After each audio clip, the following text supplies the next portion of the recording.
بسم اللہ الرحمن الرحیم۔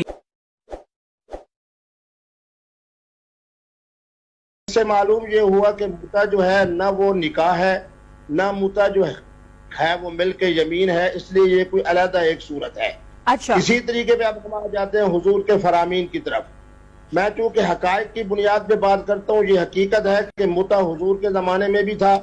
سیدنا صدیق اکبر کے زمانے میں بھی تھا،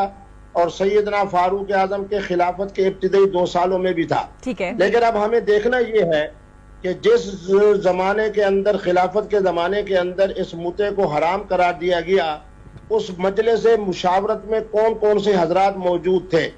اس مجلس مشاورت میں دیکھتا ہوں بحیثیت طالب علم کے تو سیدنا علی الفرتضیٰ بھی تشریف فرما تھے، سیدنا عبداللہ ابن عباس بھی موجود تھے، حضرت سیدنا امام حسن مجتبیٰ بھی موجود تھے۔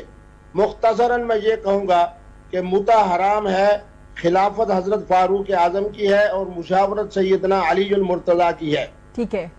سب سے جو بڑی بنیادی بات ہے وہ یہ ہے کہ میں نے ہمیشہ اہل تشیع علماء سے پوچھا، آج بھی ہمارے ساتھ شیعہ عالم موجود ہوں گے، ان کی خدمت میں بھی عرض کر رہا ہوں کہ 12 حضرات ائمہ معصومین میں سے اگر کسی امام محترم نے، امام مبارک نے، امام مقدس نے، امام معصوم نے متا کیا ہے تو اس کی کوئی ایک روایت اگر کتب احادیث میں ملتی ہے، خواہ وہ شیعہ کی کتب احادیث ہوں، تو پھر میں اعلان کر سکتا ہوں کہ متا حلال ہے۔ یقیناً یہ بات 100% یقینی ہے کہ 12 حضرات ائمہ میں سے کسی ایک امام نے بھی اپنی زندگی کے اندر اور حیات مقدسہ کے اندر متا نہیں کیا۔ یہ سب سے بڑی دلیل ہے اس بات کی کہ متا جو ہے وہ حرام ہے، متا حلال نہیں ہے۔ اور یہ بھی حقیقت ہے کہ حضور کے زمانے کے اندر 5 مقامات ایسے ہیں، 5 دن ایسے ہیں جن دنوں کے اندر حضور نے امت کو یعنی حضرات صحابہ کو متے سے روکا۔ متے کے بارے کے اندر میرا خیال یہ ہے کہ اگر اہل تشیع اور اہل سنت علماء اگر چاہتے ہیں کہ اس اختلاف کو ختم کر کے آج کے زمانے کے اندر، کیونکہ میرے حضرات صحابہ کے زمانے میں، خلفائے راشدین کے زمانے میں اور حضور کے زمانے میں نکاح بھی بالکل آسان تھا، حتیٰ کہ ایک صاحب سسر بھی ہوتے تھے اور داماد بننے کی ان کی خواہش بھی ہوتی تھی، پیغام نکاح بھی بھیجتے تھے، تو نکاح بالکل آسان تھا۔ ہر ایک صحابی رسول کے 2 3 4 نکاح ہوا کرتے تھے۔ اسی طرح خلافت کے زمانے کے اندر بہت زیادہ جب اسلام پھیلا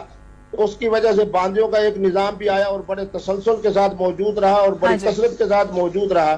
اسی طرح متا جو ہے حضور کے زمانے میں بھی تھا، صدیق اکبر کے زمانے میں بھی تھا اور فاروق اعظم کے ابتدائی زمانے میں بھی تھا۔ لیکن میرے زمانے کے اندر صرف شادی اور نکاح کے اوپر انسانیت کو پابند کر دینا اور ان کے لیے مزید نکاح کے حوالے سے آسانی پیدا نہ کرنا، یہ ایک اجتہادی مسئلہ ہے۔ میں علماء اہل سنت کی خدمت میں بھی عرض کروں گا اور علماء اہل تشیع کی خدمت میں بھی،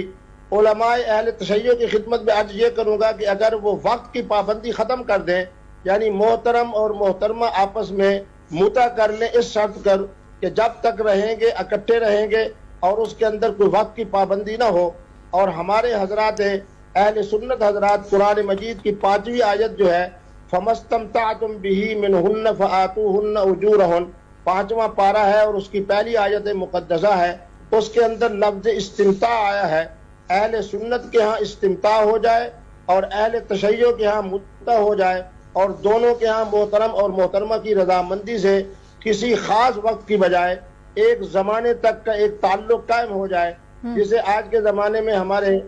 سعودی عرب کے علماء نے آسانی پیدا کرتے ہوئے نکاح مسیار کی ایک صورت نکالی ہے، داعش والوں نے نکاح جہاد کی صورت نکالی ہے۔ میرا بھی فتویٰ ہے کہ شادی ایک اور نکاح متعدد۔ میں سید عباس زیدی کی طرف بڑھوں گی۔ سر، اس پہ آپ ذرا روشنی ڈالیے گا۔ آپ نے کانورسیشن تو ساری سنی ہے، میں چاہوں گی کہ آپ اسی کو یہیں سے کنٹینیو کریں۔ جی بسم اللہ الرحمن الرحیم، السلام علیکم۔ میں سب سے پہلے یہ گزارش کروں گا کہ میرے محترم مفتی عبدالقوی صاحب نے فرمایا کہ جو متا ہے یہ نکاح نہیں ہے، اس کے علاوہ کوئی چیز ہے، تو میں اپنے محترم سے بڑے ادب سے یہ گزارش کروں گا کہ آپ صحیح مسلم کتاب النکاح نکالیے، وہاں یہ الفاظ آپ کو ملیں گے جیسا کہ اس وقت صحیح مسلم میرے سامنے ہے کہ امام مسلم نے جو عنوان قائم کیا ہوا ہے وہ ہے بابو نکاح المتع، نکاح متع کا باب، یعنی امام مسلم صحیح مسلم میں نکاح متع کا باب کے عنوان سے روایات نبی پاک علیہ الصلوۃ والسلام سے جو مروی ہیں وہ لکھ رہے ہیں، لہٰذا ہمیں دیکھنا چاہیے کہ جب صحیح مسلم جو عالم اسلام کی قرآن مجید کے بعد صحیح بخاری کے بعد مستند ترین کتاب ہے، جب اس میں متع کو نکاح کے عنوان سے لکھا ہے تو ہمیں بھی اس رعایت کا خیال کرنا چاہیے۔ اور اگر میں صحیح بخاری شریف جو میرے سامنے موجود ہے اس کی کتاب النکاح وہ کھولوں تو وہاں لکھا ہے ان نکاح المتعتی، امام بخاری نے صحیح بخاری میں بھی نکاح متع کے باب سے شروع کیا، لہذا سب سے پہلے تو ہمارے ناظرین جو ہیں وہ اس غلط فہمی کو دور کریں کہ متع کیا ہے۔ متع امام بخاری اور مسلم نے نکاح متع کے عنوان سے ابواب قائم کیے ہیں۔ ٹھیک ہے، دوسرے نمبر پہ مفتی صاحب نے فرمایا کہ میرے اہل تشیع بھائیوں سے گزارش ہے کہ کوئی ایک حدیث بھی، ایک روایت پیش کرے کہ ائمہ اہل بیت علیہ الصلوۃ والسلام نے کبھی متع کیا۔ چلیں،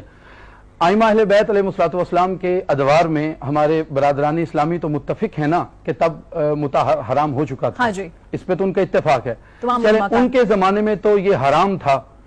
رسول اللہ صلی اللہ علیہ وآلہ وسلم کے زمانے میں تو جائز تھا نا۔ آقا کریم صلی اللہ علیہ وآلہ وسلم کے زمانے میں جیسے کہ مفتی صاحب نے فرمایا، اور حضرت ابو بکر کے زمانے میں بھی اور حضرت عمر کے زمانے میں بھی جائز تھا، تو میں ان سے پوچھتا ہوں جب رسول اللہ نے اسے جائز قرار دیا، ابھی آپ نے فرمایا، سب نے سنا کہ پہلے خلیفہ کے دور میں بھی رہا، دوسرے خلیفہ کے دور میں بھی رہا، تو آپ ثابت کر سکتے ہیں کہ نبی کریم رؤوف الرحیم آقا کریم صلی اللہ علیہ وآلہ وسلم نے کبھی متع کیا ہو؟ کیا کسی چیز کی حلت کا اعلان کرنا اس کے بعد انسان پہ واجب کر دیتا ہے کہ انسان خود بھی وہ سر انجام دے؟ اگر ائمہ اہل بیت نکاح متع کی حلت کے قائل تھے، اس کی دلیل مانگی جا رہی ہے کہ ان کا متع کرنا دکھائیے، تو یہ جو ابھی آپ نے فرمایا کہ رسول اللہ نے اس کو نکاح متع کو حلال قرار دیا، اس کا اجرا فرمایا، پہلے خلیفہ کے دور میں رہا، تو اگر رسول اللہ صلی اللہ علیہ وآلہ وسلم جن پہ آپ کا بھی اتفاق ہے اور ہمارا بھی کہ ان کے زمانے میں حلال تھا، جب ان کے زمانے میں ان کا نکاح متع آپ نہیں دکھا رہے، تو جن کے بارے میں آپ کا یہ اتفاق ہے کہ ائمہ اہل بیت علیہ السلام کے زمانے میں حرام تھا، تو پھر ان کے زمانے میں آپ مجھ سے کس دلیل کے طور پہ یہ تقاضا کر رہے ہیں؟ اب میں اس آیت کریمہ کی طرف آؤں گا، سورہ نساء کی آیت کریمہ ہے، بسم اللہ الرحمن الرحیم، فَمَسْتَمْتَعْتُمْ بِهِ مِنْهُنَّ فَآتُوهُنَّ أُجُورَهُنَّ فَرِيضَةً، تو جن عورتوں سے تم نے متع کیا ہو ان کو ان کے مقرر شدہ حق کے مہر دے دو۔ سورہ نساء کی یہ آیت ہے اور اس میں لفظ استعمال ہوا فَمَسْتَمْتَعْتُمْ، تو جن عورتوں سے تم نے متع کیا۔ اب میں صحیح بخاری شریف کی طرف آتا ہوں جو میرے سامنے پڑھی ہے، کتاب النکاح کی تیسری جلد ہے، باب نمبر 61 ہے، نکاح المتع کا یہ باب ہے۔ اس میں دیکھیں میرے آقا کریم علیہ الصلوۃ والسلام کے کیا جملے ہیں۔ آقا فرما رہے ہیں ان تستمتعوا فاستمتعوا، عالم اسلام کی سب سے صحیح ترین کتاب ہمارے برادران اسلامی کی صحیح بخاری میں حدیث نمبر 107 تیسری جلد سے پڑھ رہا ہوں کہ آقا نے فرمایا ان تستمتعوا فاستمتعوا، آپ نے یعنی حضرت رسول خدا صلی اللہ علیہ وآلہ وسلم کا منادی، ان کا قاصد حضرت بلال تشریف لائے، اور جابر ابن عبداللہ انصاری اور حضرت سلمہ ان سے آ کے عرض کیا کہ نبی پاک علیہ السلام نے فرمایا ان تستمتعوا، کہ تمہیں متع کرنے کی اجازت ہے، فاستمتعوا، لہذا تم عورتوں سے متع کرو۔ کیا یہ حدیث رسول نہیں ہے؟ یہ صحیح بخاری نہیں ہے؟ آپ آگے ہیں۔ ابن عباس، یہ حدیث نمبر 106 سنا رہا ہوں، حضرت ابن عباس سے روایت ہے۔ میں یہ چاہ رہا ہوں کہ دیکھیے اتحاد کی فضا کو برقرار رکھتے ہوئے اور صرف اپنا الو سیدھا کرنے کی بجائے اگر ہم قرآن اور احادیث کی ان گراؤنڈ ریئلٹیز تک پہنچیں، ان زمینی حقائق تک پہنچیں، تو میرے خیال سے یہ زمانہ نہیں ہے کہ میں ٹافی کو چینگم کہہ کے بیچ سکوں۔ اب زمانہ بدل چکا ہے، اب لوگ پڑھیں گے، دیکھیں گے، ویڈیو سن رہے ہیں سوشل میڈیا پہ، میں حدیثیں پیش کر رہا ہوں۔ تو حضرت امام بخاری نے یہ روایت نقل کی کہ حضرت ابن عباس رضی اللہ تعالیٰ عنہ سے سنا کہ ان سے عورتوں کے متع کے متعلق دریافت کیا گیا تو ابن عباس نے متع کی رخصت دے دی۔ اب تیسری بات جو مفتی صاحب نے کہی، میں بڑے غور سے حضرت مفتی صاحب کا یہ بیان سن رہا تھا، انہوں نے فرمایا کہ ایک اور تقاضا انہوں نے کیا کہ یہ اگر مقررہ ایام کی قید جو ہے وہ ختم کر دی جائے۔ اچھا، اس کا بھی میں اگر کہیں تو صحیح بخاری سے جواب دوں گا، ٹھیک ہے؟ اپنا نظریہ صرف پیش کرنا تو کمال نہیں ہے نا کہ میں کہوں کہ مکتب اہل بیت کے کیا نظریات ہیں، میں تو پیش کروں گا، ہم میں تو ہے ہی، لیکن ہمارے برادران ذرا صحیح بخاری شریف اور قرآن کا مطالعہ کریں۔ اب آئیں کہ وقت مقرر کرنا،